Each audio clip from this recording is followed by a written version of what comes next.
go to another G20 related engagement. Just thank you for the initiative that you have taken. Not only to put South Africa's G20 presidency on the map, but to put the issue of media freedom and everything else that you've set out in your recommendations on a global map. Because here, through this G20 process, whatever we will come up with, either as a declaration, or as a chairman's statement, or as a consensus, we're talking to the globe, because this gathering represents 80% of global GDP, as counted by Enoch Godongwana and Namuna. So this is very important work for us. I'm really pleased that you as Senate have taken this charge and you convened your peers in 19 countries or whatever. There's someone who doesn't like this. You are focusing on inclusion. And we are about inclusion in this G20. 20 countries and 26 other countries, 46, 22, and various institutions of the world. And your work is going to be so important as we will want to put it before the G20. Media freedom is absolutely important and essential for all the reasons that you have highlighted. I'm really pleased that you set up this advisory group, and the themes that you're focused on are the most relevant themes: information integrity, particularly in this era of social media, artificial intelligence. And I'm rather glad, Makhulu, that many of you, when we were in the White House, you were not faced by the dimming of the lights. You could see through darkness.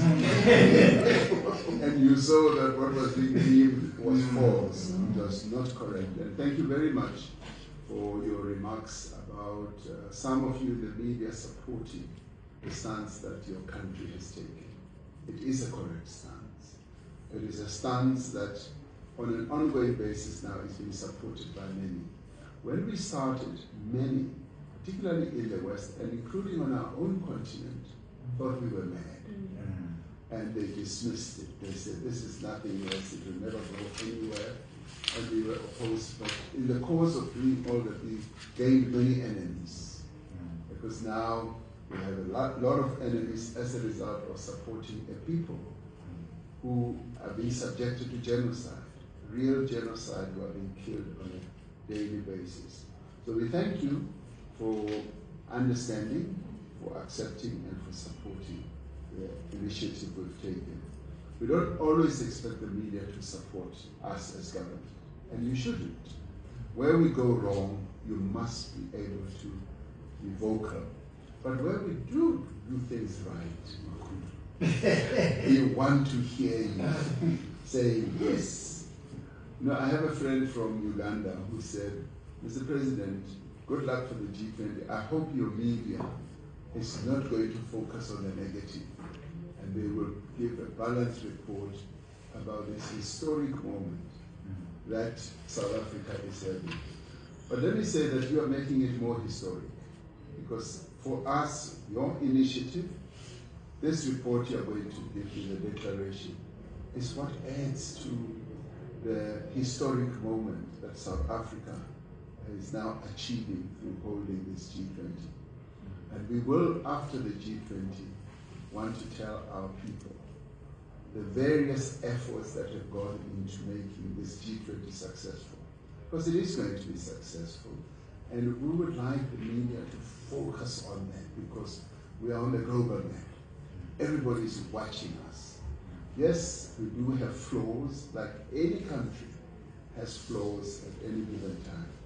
But the important historic moment where an African country, which is laden with many problems and challenges, is demonstrating that it can rise above those problems and use that as a platform to rise even further.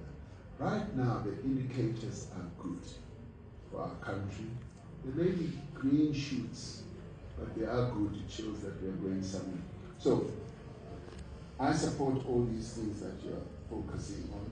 Safety of journalists, absolutely important. It's been a horror for us to watch how journalists are targeted in war zones, particularly in Gaza. It has troubled us, and I'm glad that you're focusing also on women in media in terms of gender-based violence and children's rights and AI. There should be some form of regulation and address the market practice thereof, and media viability. And we know that your sector is really facing challenges of sustainability, of survival, and that is the type of discussion that we would like to talk to you about. And I am willing, Vincent in my office will make it possible that we sit down and have a proper discussion. And of course, you can shoot as many questions as you want on any issue, but we should also have a real constructive engagement on how we continue to create a conducive environment for you as the media to continue operating. You did not talk about our wonderful constitution, that you touched on it, on saying that we've got media freedom in South Africa, and we are like number one. Our constitution is part of the constitution, because our constitution fully guarantees that. And we as government, much as at times we are at pain in our much as we are at, but one thing we will do is to safeguard your freedom. And even as you say the president is this and that, we will say it. But say it nicely. So thank you very much. I look forward to going through your declaration and your report. I'm really pleased, and you can hear I'm really kind of, the president should never be excited, but I am. I now know president should never say, what is the word? Sure. Sure.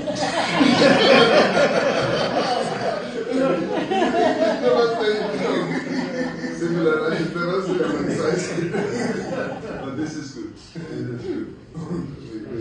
And it's good that you also mentioned that much as the US government is not here, many sectors of American society are here.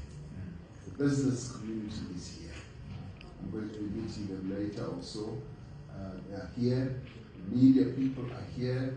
And a variety of others. And we're going to have the DP open the social summit today. And they will be there. They were there today. So we are breaking down those barriers that President Trump is trying to put up by actually getting Americans themselves to come forward, because the G20 should be about the people of the world. It should be advancing their interests, not advancing the interests of government. It should be people-driven, people-focused. And so I'm glad that you've done this. Please give me my report.